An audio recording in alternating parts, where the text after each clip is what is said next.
27 दिनपछि एनिसा विकको दाह संस्कार आज गरियो। दर्शकबिन कर्णाली बलात्कारको हत्या गरिएको भनिएकी सुर्खेती एनिसा विकको 27 दिनपछि दाह संस्कार गरिएको छ। तपाईहरूको माझ हामीले केको विषयको बारेमा चर्चा गर्न गइरहेका छौँ भने सुर्खेत एउटी चेलीको विषयको बारेमा चर्चा गर्न गइरहेका छौँ। दर्शकबिन सुर्खेत जिल्ला अदालतले मङ्गलबार एनिसाको मृत्यु प्रकरणसँग जोडिएका 4 जना अपराधीहरूलाई थुनामा लगेको जानकारी दिएको छ। परिवारले बिहिबार कर्णाली प्रदेश अस्पतालमा साँप गिरे उनको साँप बुझेको थियो। उनका आजै शासकीय विधि अनुसार भेरी नदीमा दाह संस्कार गरिएको जिल्ला प्रहरी कार्यालय सुर्खेतका सूचना अधिकृत एवं प्रहरी नव उपनिरीक्षक मोर्जङ थापाले जानकारी दिएका छन्। दर्शकबिन मङ्गलबार न्यायाधीश दीपक ढकालले एकल इजलासले उपस्थित 4 जना पूर्व पक्षका लागि बलात्कार सुधारमा पठाइएको आदेश गरेको छ। अपहरित 4 जना नाबालक हुन्। उनीहरूले बाल सुधारमा पठाइएको अदालतका सूचना अधिकृत उज्जवल रावलले जानकारी दिएका छन्।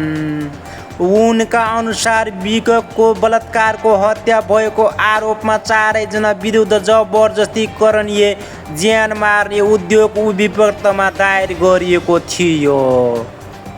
यस्तै फागुन 23 गते शनिबारका दिन उनले वीरेन्द्रनगर नगरपालिका 4 सुर्खेत उत्तरतर्फ पर्ने जनजागरण सामुदायिक वनमा अचेत अवस्थामा भेटिएकी थिइन्।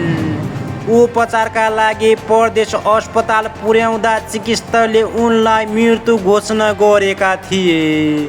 सोही दिन प्रहरीले घटनास्थलबाट उनको प्रेम भनिएका एक किशोरलाई नियन्त्रण लिएको थियो।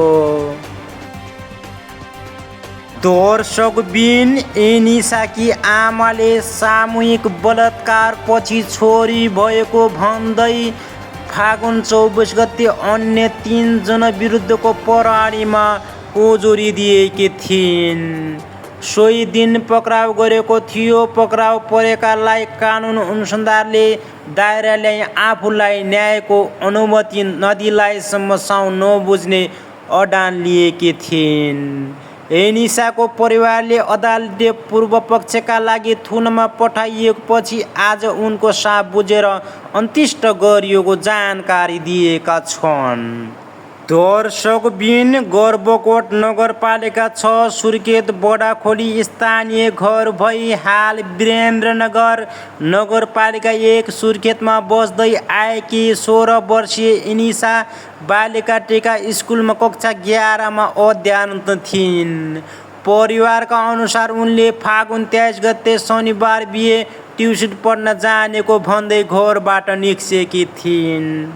दर्शकबिन तपाईँहरूलाई कस्तो लाग्छ उस्तै प्रतिक्रिया दिनुहोला। तपाईँहरू कुन ठाउँदेखि कुन देशदेखि हेर्दै हुनुहुन्छ हाम्रो पेजलाई फलो गर्न चाहिँ नभुल्नुहोला। तपाईँहरूलाई मनमा लागेका जिज्ञासाहरू कुराहरू कमेन्टमा छोड्न चाहिँ नभुल्नुहोला ताकि नेपाल सरकारले यस्तो घटना कहिलेसम्म गर्ने हो, कसरी गर्ने हो, नेपाली चेलीहरूको लागि सुरक्षित कसरी गर्ने हो, तपाईँहरूको माझ हामीले यसै विषयको बारेमा चर्चा गरेर भिडियो बनाएका छौँ। तपाईँहरूलाई कस्तो लाग्छ उस्तै प्रतिक्रिया दिनुहोला।